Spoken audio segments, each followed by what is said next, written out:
Saludamos también a cada una de las personas que están a través de las redes conectaditos a este servicio. Que el Señor sea derramando bendiciones. También fue dicho, cualquiera que repudie a su mujer, dele carta de divorcio. Pero yo os digo que el que repudia a su mujer, a no ser por causa de fornicación, hace que ella adultere. Y el que se casa con la repudiada, comete adulterio. Bueno, ya se darán cuenta por qué él estaba diciendo lo que les estaba diciendo. Abordar la enseñanza bíblica acerca del divorcio es un tema complejo que se ha vuelto espinoso. ¿Por qué razón? Bueno, hay diferentes interpretaciones y posturas que han surgido como resultado de estas mismas teorías, pensamientos, ideas. El estudio de este tema es el fruto, o sea, este estudio que yo estoy presentándole a ustedes, es el fruto de tiempos de oración, de investigar. He buscado la dirección de Dios y también he estudiado postulados de ciertas confesiones de fe que han dedicado tiempo para estudiar esta temática, es decir, han dejado un presente en sus fundamentos doctrinales, como por ejemplo las Asambleas de Dios, la Iglesia Bautista y la Iglesia Alianza Cristiana. Entonces investigué esas teorías, esos conceptos que estas tres denominaciones tienen. Pues nosotros consideramos que son iglesias antiguas, son iglesias con un fundamento doctrinal sólido, y creo que ellos nos pueden aportar, pues, pero el principal fundamento que tenemos es la Biblia, y yo tocaré muy poco esos pensamientos de ellos, porque pues cuando empecé a investigar, pues tienen la misma línea de pensamiento de nosotros dentro de la Alianza Cristiana. Y la idea es poder hoy presentar un tema que aclare dudas, despeje cualquier incertidumbre que tengamos y nos lleve a tomar decisiones lo más en línea con la palabra de Dios se necesita.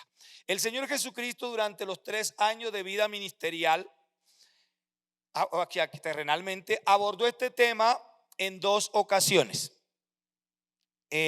¿Cuáles son esas 2 ocasiones? Esas 2 ocasiones quedaron registradas en los evangelios. Entonces lo aborda Mateo en esta porción que vamos a compartir hoy, que es Mateo 5:32 al 33, 5:31 y 32, es que yo puse acá, es 5:31 y 32.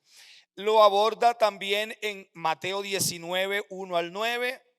Ese mismo esos pasajes están paralelos con Marcos 1, Marcos 10, 1 al 12, que es paralelo a Mateo 19, 1 al 19, y Lucas 16, 18, que es un solo versículo, que no tengo claro si es paralelo en respecto a Mateo 5 o a Mateo 19 y a Marcos 10.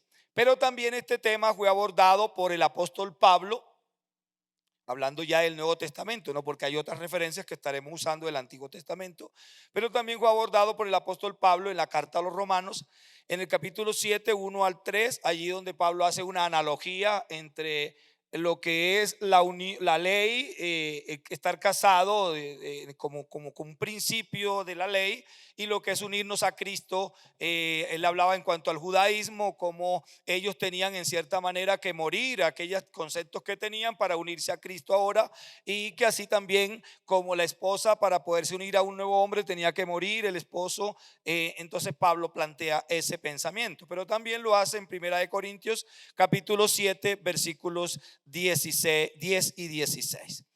Transmitiendo, es decir, tratar de nosotros, yo de abarcar toda esta temática en un solo tema es algo muy, muy complejo, pero trataré de abordar el tema lo más bíblicamente posible y aclarando o tratando de despejar inquietudes que podamos tener hacia el respecto. Compartiré 3 puntos. El primer punto, bueno, el tema que voy a compartir allá, pueden colocarlo, el tema es de la letra al espíritu de la ley. De la letra al espíritu de la ley. Entonces vamos a abordar cómo la ley, en el sentido mosaico, ellos la abordaron desde la perspectiva de la letra, como tal, ellos eran literal lo que decía, pero Jesús viene a ser como el espíritu de la ley, viene como a revelar la ley, esa ley que estaba allí como muerta en ellos, que aunque la practicaban no producía vida. Entonces Cristo viene a traerle el espíritu a la ley, a darle vida a través del amor, a través del perdón, a través de la reconciliación, a través de la justificación. Cristo vino a darle vida, a hacer el cumplimiento de la ley y a expresar la gracia para la humanidad. Entonces la primera parte no tiene nada que ver con este pasaje que estoy leyendo, pero quiero hablarle a los jóvenes en la primera parte, específicamente los que no se han casado, para que puedan tomar una decisión correcta en cuanto al matrimonio, porque la mayoría de divorcios se va a presentar por errores en la elección de nosotros para alcanzar nuestra pareja. Una persona que dependa de Dios, una persona que pueda hacer una elección correcta, difícilmente se va a divorciar. Va a ser y no podemos decir que no se dará, pero serán muy pocos los casos de divorcio cuando nosotros hacemos las cosas correctamente. Entonces, así que prepárense los jóvenes, pero también los padres que tenemos hijos, para poder instruir. Vamos a mirar el punto número 1, contexto histórico bíblico para conformar un matrimonio. O sea, yo quiero que tengamos claro qué debemos hacer nosotros, los que están solteros, qué deben hacer nosotros los padres que tenemos hijos, cómo poder instruir a nuestros hijos para que ellos vayan al matrimonio lo más cercano posible a la certeza y a la claridad de las cosas, para evitar conflictos y divorcios más adelante. Entonces, quiero que estemos atentos. Cuando estudiamos en la Biblia, tanto en el Antiguo como en el Nuevo Testamento, siendo el mensaje más enfático en los escritos veterotestamentarios, es decir, del Antiguo Testamento, vemos que Dios estableció una norma para la conformación de la unión conyugal. Además del de un hombre con una mujer, hay unos principios que Dios estableció y que si nosotros los tenemos en cuenta, ojo jóvenes, ¿cuántos jóvenes hay aquí esta mañana? Jóvenes solteros, levante la mano los jóvenes solteros. Sí, tenemos jóvenes solteros, entonces presten atención, por favor. ¿Y cuántos padres que tenemos hijos jóvenes solteros todavía? Hay un buen grupo también de padres que tenemos hijos solteros. Entonces vamos a mirar qué decía Dios en el Antiguo Testamento sobre los principios para que un joven pudiese elegir a una joven, o una joven elegir a un joven para ser su pareja. Los israelitas, escuchen esto, porque pues en el Antiguo Testamento se habla de los israelitas, no está la iglesia presente, sino los israelitas. Los israelitas solo debían casarse con sus connacionales. Y al ser Israel un país conformado por la suma de todos los miembros de las 12 tribus provenientes de los hijos de Jacob, que habían sido formados en los principios y enseñanzas dadas por Dios a sus antepasados. Entonces esto hacía que los matrimonios en la nación israelita, según lo establecido por Dios, eran de puertas cerradas para las otras naciones. Es decir, que ningún israelita se debía casar con otra persona diferente a su nación. Y ahora yo se lo voy a explicar leyéndole un texto bíblico. Veamos qué nos dice Deuteronomios capítulo 7 versos 3 y 4, porque esto podíamos ver como una especie de nación elitista, podíamos ver como una especie de nación excluyente, que los demás no valían, y quizás la mala interpretación de los judíos a este principio que estableció Dios dio origen a que ellos también en cierta manera se volvieran racistas, en cierta manera se volvieran excluyentes, pero no era eso lo que Dios buscaba. Lo que Dios buscaba, ahora se los voy a mostrar qué era lo que Dios buscaba cuando les dijo no se mezclen con otras naciones, no se mezclen con otras naciones. Entonces escuchen esto, dice el pasaje de Deuteronomio 7, 3 y 4: y no emparentarás con ellas, porque viene hablando, si leemos de los primeros versículos, está hablando de naciones, de otras naciones que ellos cuando llegaran a la tierra prometida tendrían cercana a ellos. Y no emparentarás con ellas, no darás tu hija a su hijo, no tomarás a su hija para tu hijo. Aquí está la razón. ¿Por qué? Porque desviará a tu hijo de en pos de mí y servirán a dioses ajenos. Este era el motivo por el cual Dios dijo: no quiero que ustedes se mezclen, porque Dios quería. Es decir, ustedes cuando nosotros miramos la historia de la humanidad, Dios quiso primero a través de Adán y Eva bendecir a toda la humanidad. Y Dios declaró en Adán y Eva una bendición. Ustedes la conocen en Génesis 1:28, 1:28, ¿no? Y dice: los bendigo Jehová, y le da 4 bendiciones de fructificación, de multiplicación, de llenar la tierra y de sojuzgarla, es decir, administrarla. Sabemos cómo ese propósito en cierta manera se frustró. Entonces Dios escoge ahora a una familia, escoge a Abraham para que ese propósito no se perdiera. No se perdiera. Hasta allí Dios no había dado leyes en cuanto a esto, no había dado mandamientos, pero luego ya cuando Dios promulga la ley, entonces la promulgación de la ley incluía esas observaciones y esos principios para los israelitas. Y ese principio es: ¿cuál era el motivo por el cual Dios no quería que se mezclara? Porque todas esas naciones eran paganas, eran naciones que adoraban a otros dioses, eran naciones que hacían cosas aberrantes delante de Dios, y Dios no quería que su pueblo practicara eso. Dios quería que se levantara. Entonces, ¿qué hizo Dios? Voy a levantar a una nación para salvar al mundo a través de esa nación. Ya que no fue posible hacerlo a la vez con todos, voy a escoger una nación, y escoge a la nación de Israel para salvar a toda la humanidad. Por eso la Biblia dice que la salvación viene de los judíos, viene de allá el proceso de salvación para la humanidad. Entonces, ¿cuál es la idea? Salvaguardar la integridad para que hubieran principios y valores, porque dice luego: y el furor de Jehová se encenderá sobre vosotros y te destruirá pronto. Es decir, si me desobedecen, vendrá destrucción. Y cuando aquí dice el furor de Jehová, no era que Dios iba a derramar ira contra, sino que las consecuencias que ellos tendrían que vivir por sus propios actos. Por eso nosotros hoy, la gente dice: Dios me castigó. Dios no te está castigando. Es las consecuencias de nuestras malas decisiones las que nos llevan a enfrentar problemas en la vida.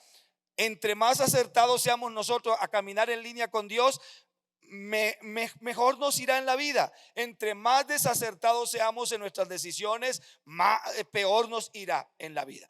Entonces, quiero que sigamos. Por ejemplo, Josué citó más o menos a esto, no lo vamos a leer, pero el que quiera tomar nota, Josué dijo lo mismo, algo similar en Josué 23, 1 al 13. Esa cita no la vamos a mirar porque vamos a avanzar.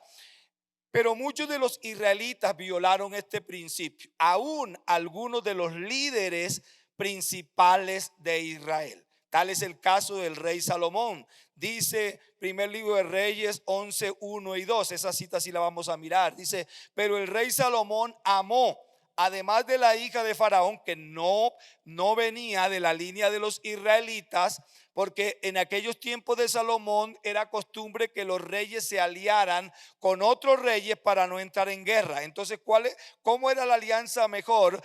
Casándose ese rey joven con las hijas de los reyes de otras naciones. Por lo regular, muchas de las mujeres de Salomón eran hijas de reyes de sus alrededores, para no entrar en conflicto, para no tener peleas entre ellos. Se casaban y hacían convenios, y Salomón cae en ese jueguecito, casándose primero con la hija del faraón, y luego dice que además de la hija de Faraón, tuvo muchas otras mujeres extranjeras: a las de Moab, a las de Amón, a las de Edom, a las de Sidón, a las Eteas, gente de las cuales Jehová había dicho a los hijos de Israel: no os lleguéis a ellas, ni ellas se llegarán a vosotros, porque ciertamente, escuchen esto, harán inclinar otra vez. Ese era lo que Dios quería evitar: harán inclinar vuestro corazón hacia sus dioses y se apartarán de mí. Eso es lo que Dios no quería. Entonces dice que a estas mujeres que inclinaron el corazón de Salomón a adorar dioses, dice: a estas pues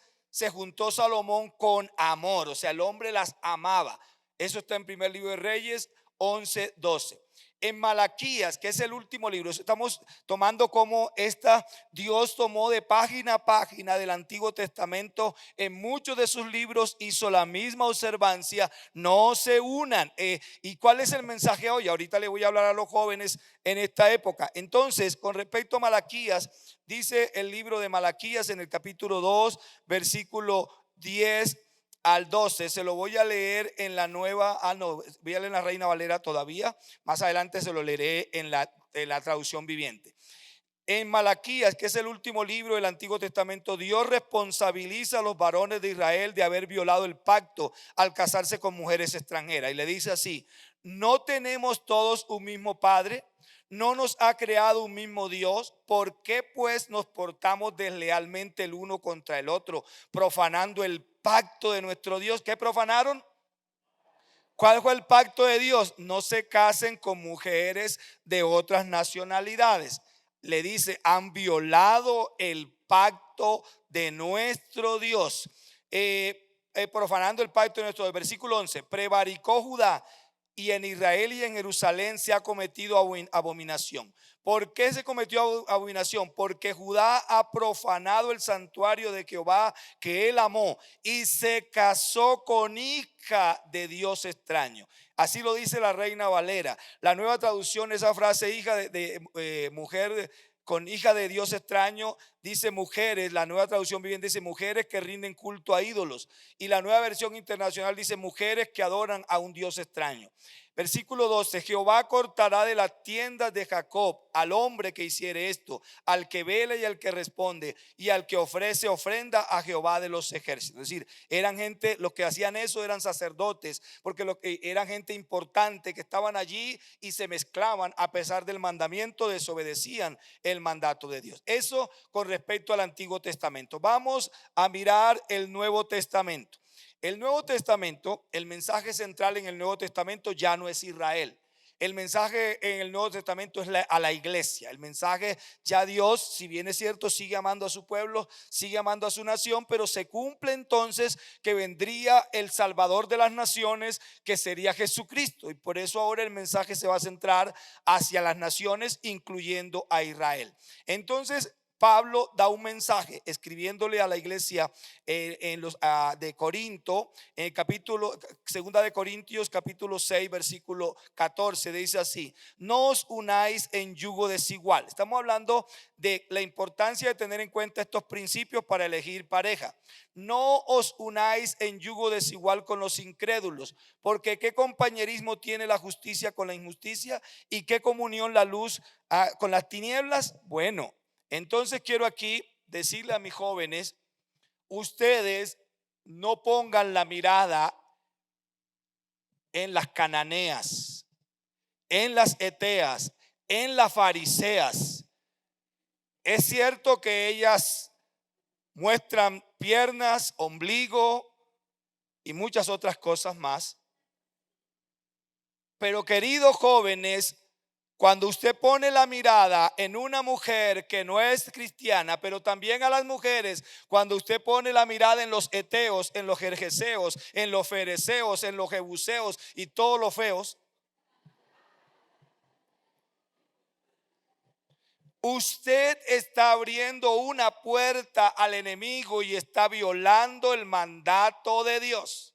No, pero es que ese hombre es especial. Pero usted viera, pastor, lo detallista que es ese muchacho. Pero usted viera cómo me trata. ¿Pero teme a Dios? No. ¿A dónde crees que te va a invitar? A discotecas, te va a invitar a moteles. Y no estoy diciendo que los cristianos, malos cristianos, falsos cristianos, no hagan lo mismo. También hacen lo mismo. Pero corres un alto riesgo de que tu matrimonio fracase cuando tú te vas por ese lado.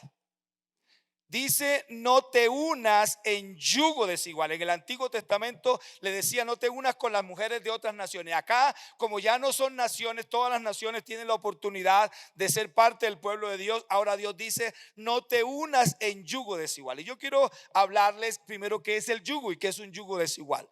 Entonces, el yugo era esa vara que le colocaban cuando se araba con bueyes, ese palo que le colocaban aquí entre los cuernos del buey y la nuca del buey, le ataban un palo atravesado entre dos bueyes para que esos dos bueyes araran paralelamente y fueran en línea. En Deuteronomio 22:10, si no estoy equivocado, no vamos a buscar esa cita, pero usted la puede buscar allá. Dice que Dios le dio una orden que no arara un buey con un asno, no pusieran a arar un buey con un asno. ¿Cuál es el propósito? Porque la carga iba a ir incómoda. Pero también ellos se esforzaban en que los bueyes fueran de parejos en estatura, para evitar que un buey cargara más que el otro. Cuando tú te casas, entonces el yugo era ese palo. ¿Qué dice Dios? No te unas en yugo desigual. Es decir, que el matrimonio es establecer un yugo para arar, para llevar la vida en la misma línea. Cuando nosotros, te quiero leer esto que escribí aquí, porque son ideas que le vienen a uno cuando está estudiando la palabra de Dios y muchas veces se le pierden. El yugo es la vara de madera que se coloca sobre el cuello, entre la nuca y los cuernos de los bueyes, para que puedan tirar del arado. Muchos de los escuchas de Pablo eran agricultores y sabían que para arar era necesario usar bueyes parejos en estatura. Si usaban otra figura, podía ser un desastre.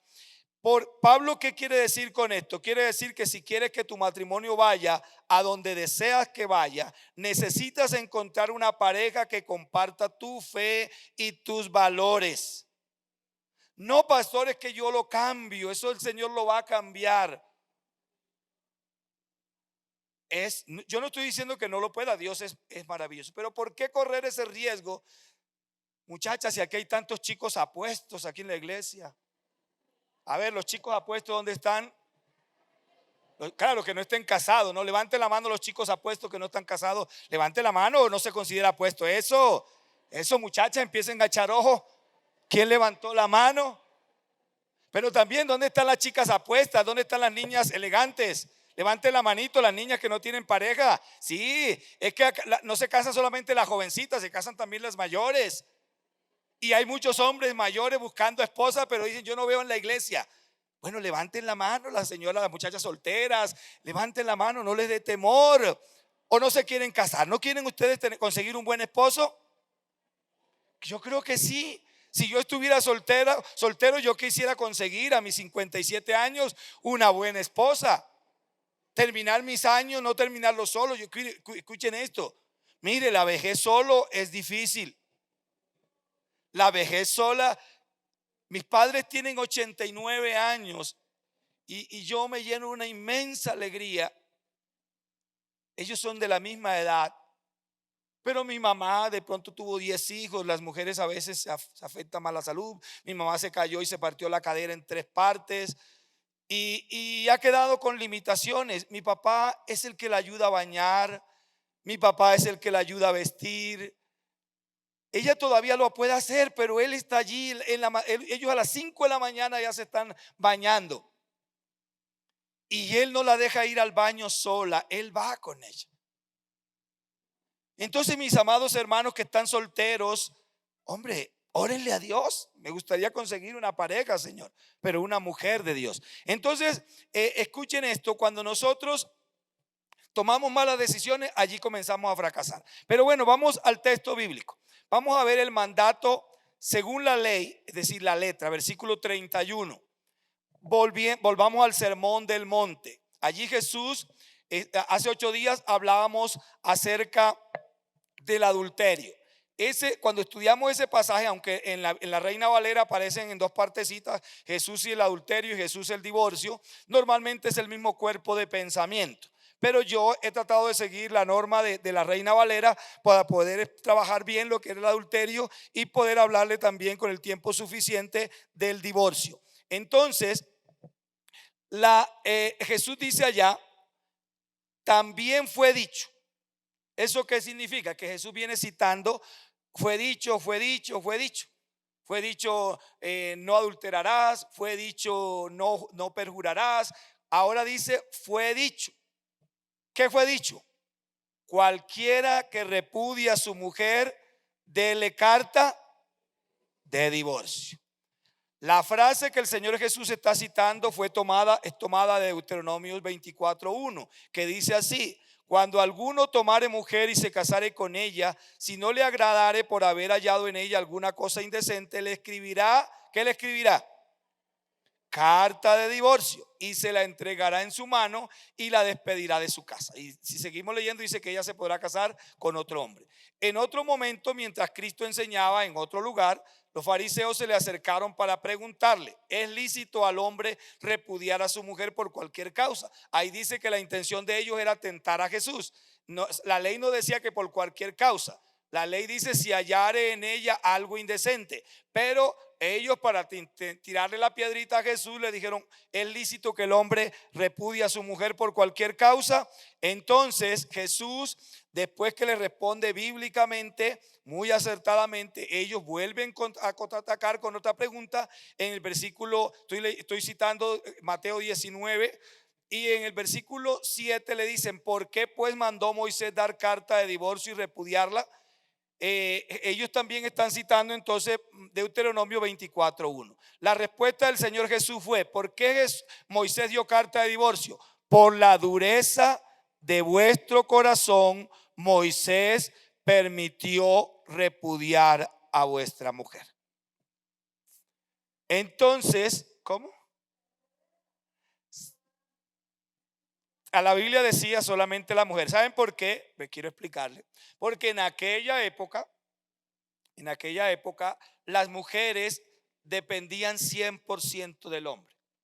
Entonces, una mujer a quien el hombre le daba carta de divorcio y ella tenía que dedicarse a criar sus hijos, y muchas de ellas, para poder criar a sus hijos, tenían que prostituirse. Muchas de ellas tenían que prostituirse para poder criar a sus hijos. Entonces el mensaje va contundente a los hombres, va hacia los hombres. Pero no ahora en el Nuevo Testamento, cuando miremos el Nuevo Testamento, Jesús cita que también las mujeres repudian a su marido. ¿Sí me hago entender? También las mujeres repudian a su marido. ¿Hay alguna inquietud? Muchas, ¿cierto? Muchas. Sí, mi hermana.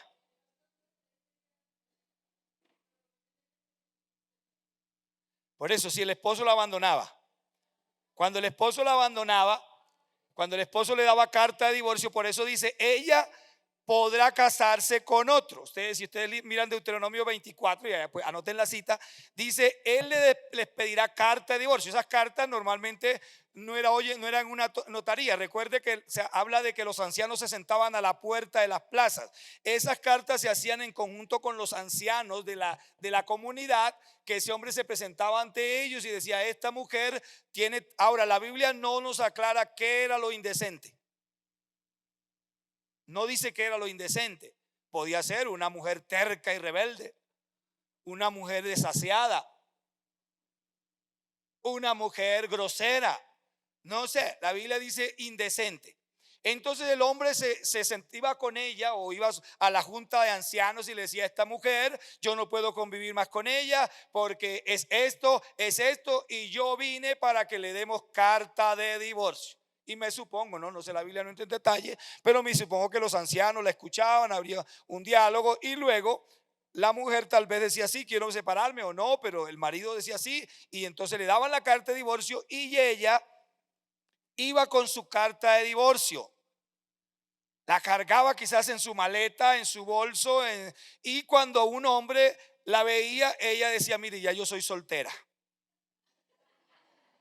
yo tengo mi carta de divorcio. Entonces ahora el hombre decía, bueno, entonces como tiene carta de divorcio, yo la puedo cortejar, yo me puedo enamorar de ella y puedo formar un hogar con ella. ¿De acuerdo? ¿Eso a dónde sucedió? En el Antiguo Testamento. En el Antiguo Testamento. Vamos quedando claros, ¿cierto? Hablamos el primer punto, cómo podemos elegir esposa o esposo.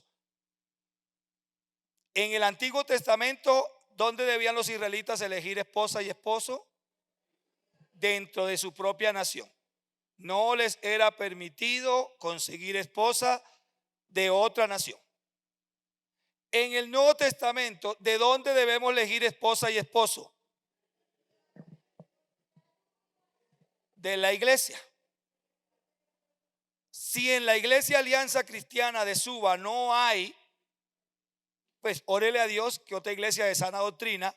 Hoy día unirse también en yugo desigual es casarme con personas que, aunque son cristianas, tienen otro fundamento doctrinal, y eso es un yugo desigual, porque el uno te va a decir mi iglesia es mejor, el otro va a decir no, la mía es mejor. Es decir, ¿cuándo sucede eso? Por ejemplo, cuando un cristiano que creemos en el Padre, en el Hijo, en el Espíritu Santo, se enamora de una muchacha o de un muchacho que cree solamente en Jesús. O sea, unitaria. Eso es un yugo desigual. ¿Por qué? Porque uno de los dos, cuando tú te enamoras de alguien, vamos a pensar en el mundo, me devuelvo un poquito acá. Es como si yo estoy aquí y me ponen a uno flaquito allá. Y me dice, pastor, súbalo. Y yo lo más seguro es que aquel me va a hacer caer a mí. Que yo lo pueda subir acá. Así es cuando yo me enamoro, una persona soltera se enamora de una persona del mundo. Yo no dudo que se lo pueda ganar para Cristo. Y yo he visto algunas muchachas que se han enamorado, muchachos inconversos. Y hoy día, por ejemplo, en Neiva conozco una muchacha que se enamoró, trabajaba en un banco y se enamoró de un muchacho del banco también. Ella tuvo que batallarla para ganárselo, pero hoy día los dos son ministros de alabanza, son del ministerio de alabanza. Pero mire, eso yo creo que de 100, 1 o 2 casos.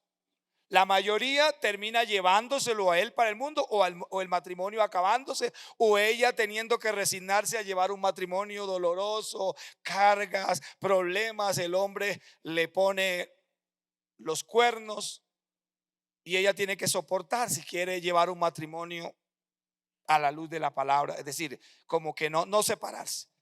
Pero ¿por qué correr ese riesgo? Solamente por capricho, solamente porque me enamoré, solamente porque le vi la cara bonita, solamente porque le vi el cuerpo bonito. No, mis amados hermanos. Y bueno, ahora pasamos al segundo punto.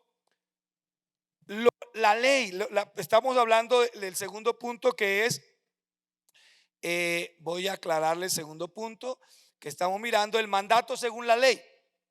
El mandato según la ley. Entonces estamos mirando lo que dice hasta allí la palabra de Dios. Entonces hemos mirado en Deuteronomios, en el Antiguo Testamento, que decía que si un hombre veía en la mujer algo indecente, debía darle ¿qué? Carta de divorcio. Algunos se sienten todavía, estoy bien. Bueno, vamos a ver qué sigue sucediendo. Pero Jesús, cuando explica, ya dijimos que Jesús es el espíritu de la ley. En la ley decían así es y punto. Jesús dice, un momento, yo ahora voy a hablar. Y estamos en ese punto donde Jesús está hablando. Jesús dice, porque los fariseos se acercan y le dicen, Señor, ¿es lícito que un hombre le dé carta de divorcio a una mujer por cualquier causa? Nótese, cualquier causa. Pero eso decía la ley. No, pero ellos le tiran la cascarita. Ahora, si Jesús decía sí, ellos lo juzgarían de violador de la ley. Si Jesús decía no, ellos lo cuestionarían porque estaría violando la ley. ¿Cómo le contesta Jesús? ¿Acaso qué han leído ustedes en las escrituras? ¿Qué dice Moisés al respecto? Moisés dijo que deberíamos darle carta de divorcio. Jesús dice sí, pero ¿qué pasó? ¿Por qué Moisés autorizó que el esposo le diera a la esposa carta de divorcio? Y dice, por la dureza de vuestro corazón. Y yo quiero explicarle, porque con esta parte voy a terminar, porque no, yo quiero dejarlo así como para que usted invite a otros la próxima semana, que se va a estar más bueno. ¿Sí soy yo? Ok. ¿William? Bueno, yo trataré de pronto de hablar con él para ver si podemos hacer un cambio. Bueno, entonces, présteme atención acá. ¿Cuál es por qué razón debía darle carta de divorcio? Por la dureza. La ley decía porque haya algo indecente.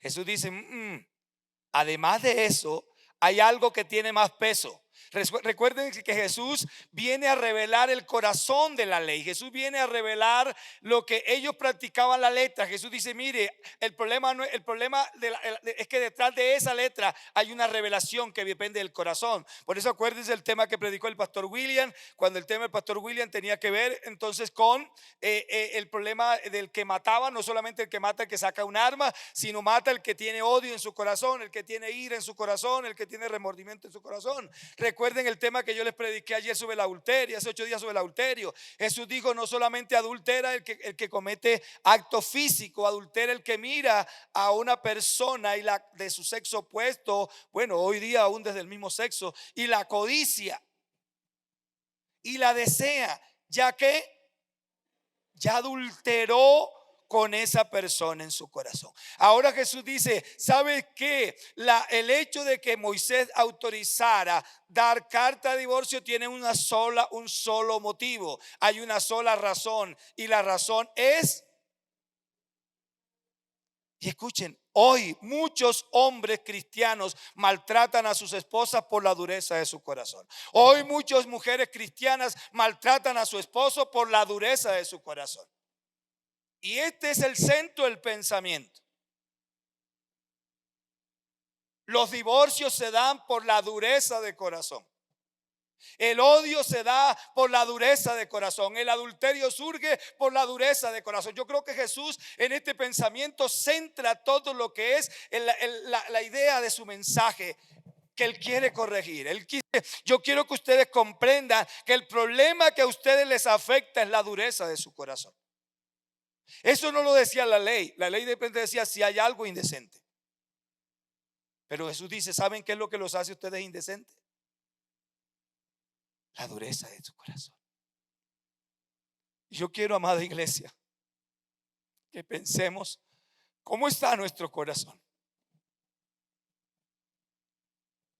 Porque este mensaje, aunque Jesús lo une con el de la ley, Jesús está diciendo, este es el centro del pensamiento. Ustedes no cambian por la dureza de su corazón. Ustedes no viven un evangelio como lo deben vivir por la dureza de su corazón. Ustedes no sirven a Dios por la dureza de su corazón. Ustedes no son buenos padres por la dureza de su corazón. Ustedes no son buenos esposos por la dureza de su corazón. Ustedes no son buenas esposas por la dureza de su corazón. Pero Cristo prometió, Dios del Antiguo Testamento, ve aquí, yo les daré un corazón sensible, les daré un corazón nuevo, les daré un corazón que me pueda amar. Pero nosotros hemos dejado que el corazón se endurezca. ¿Por qué nuestro corazón es duro? ¿Saben por qué nuestro corazón es duro? Por todo ese pasado que traemos. Pero ha llegado el tiempo, para eso vino Cristo, para que nosotros sanemos las heridas de nuestro pasado, para que nosotros restauremos nuestro pasado. Eso, amada iglesia, es lo que hoy nos sigue causando problemas. No solamente fue la causal de los divorcios en los tiempos de Deuteronomio, en los tiempos de la ley según la letra. Hoy en la ley según el Espíritu sigue siendo el mismo problema de nosotros, la dureza de nuestro corazón. La gente por la dureza de corazón mata. La gente por la dureza de corazón roba. La gente por la dureza de corazón maltrata. La gente por la dureza de corazón engaña. La gente porque el corazón duro. Y quiero leerte esto, y con esto voy a terminar. Quiero leerte sobre la dureza de corazón. Un corazón endurecido, normalmente el endurecimiento del corazón comienza primero hacia Dios. No, yo creo en Dios. No, pero yo oro. La dureza de corazón comienza cuando tu corazón se vuelve insensible hacia las cosas de Dios. Vas a la iglesia, oras, pero no cambias. No dejas que la palabra de Dios penetre tu alma. No dejas que la palabra de Dios penetre tu espíritu. Gracias, Felipe. No dejas que la palabra de Dios trate con tu corazón. Y te leo, un corazón endurecido hacia Dios. El primer endurecimiento es hacia Dios y te aleja de tu Creador. ¿Qué más hace? Te distancia de los principios de Dios. Un corazón endurecido, un corazón duro no puede intimar con Dios. Y te acuerdas, y yo sé que muchos de nosotros hemos vivido esos momentos en el cristianismo, cuando vamos a buscar a Dios y no encontramos a Dios. Cuando clamamos delante de Dios y sentimos como si hubiese una barrera entre Dios, entre el cielo y la tierra. Y yo he vivido esos momentos donde uno pregunta: ¿dónde está, oh Dios? Normalmente eso va asociado a situaciones difíciles que hemos vivido y el corazón se ha endurecido. Y venimos a la iglesia y vemos gente que salta, que danza y que lo ve uno llorando y uno dice: ¿por qué yo no lloro? ¿Por qué yo no me quebranto? ¿Por qué mi mente está pensando en otra cosa? ¿Por qué mi mente no se conecta con Dios, sino con los problemas, con esto, con lo otro? Y no entras, no hay un fluir de la presencia de Dios. Necesitamos, amados hermanos, que Dios trate con nuestro corazón. Pero Dios no va a tratar con mi corazón y con tu corazón a las malas. Hoy te está diciendo: hay un problema, y el problema es que el corazón se endurece. De ti depende que examines cómo está tu corazón. Él te está revelando, Él me está revelando que hay un problema en la vida del ser humano, y es el endurecimiento del corazón. Y yo aquí no estoy para juzgar a nadie, yo aquí no estoy mirándome a mí, pero quiero que usted, frente a esta palabra sea un espejo que le revele cómo está su corazón. Un corazón endurecido hacia Dios se endurece también hacia su cónyuge, se endurece hacia sus hijos, hacia sus padres. No escucha consejo, se vuelve impulsivo, dominante, agresivo, distante, y por eso rompe la relación con su pareja, y muchas veces hasta con sus propios hijos. Esta actitud quiebra la unidad conyugal. Y en lugar de que ese hombre, tomo ahora lo de Moisés, porque Moisés dio, en lugar de que ese hombre siguiera maltratando, haciéndole daño a su esposa, Moisés permitió que el hombre le diera carta de divorcio. Moisés es como un salvavidas para la mujer. En ese contexto, Moisés lo usa como un salvavidas para que este hombre no siga maltratando a esta mujer, para que este hombre no le siga haciendo daño a sus hijos. Entonces mejor permitámosle que le dé carta de divorcio. Pero Jesús termina diciendo: mas al principio no fue así. Yo quiero que te coloques de pie.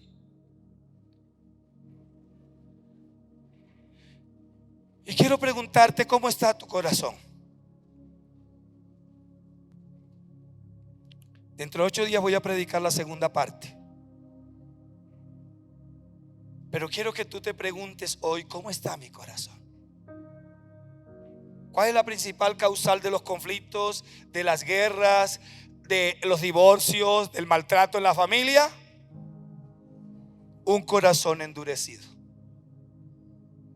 Un corazón, es decir, que no son tantos los problemas, es una sola cosa el centro del problema, es una sola cosa. Y si tú hoy te vas con esto en mente, es una sola cosa el centro de esos macroproblemas que tenemos, y el centro de los macroproblemas es la dureza de corazón.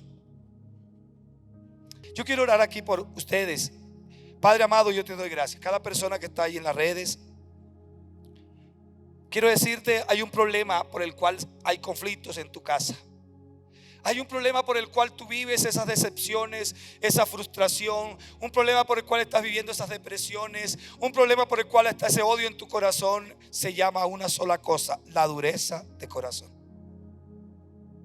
Hay un problema por el cual está tu pobreza, está ese estado de miseria. Hay un problema por el cual tal vez no te hablas con tu papá, con tu mamá, no te hablas con tus hijos, dejaste hijos regados por todas partes. Ese problema no era que amabas mucho, ese problema no era que eras un hombre que amabas, sino que un hombre que había dureza de tu corazón, y la dureza de tu corazón te llevaba a un egoísmo, a un capricho de estar con una y con otra mujer, en lugar de concentrarte a Dios y a una sola pareja.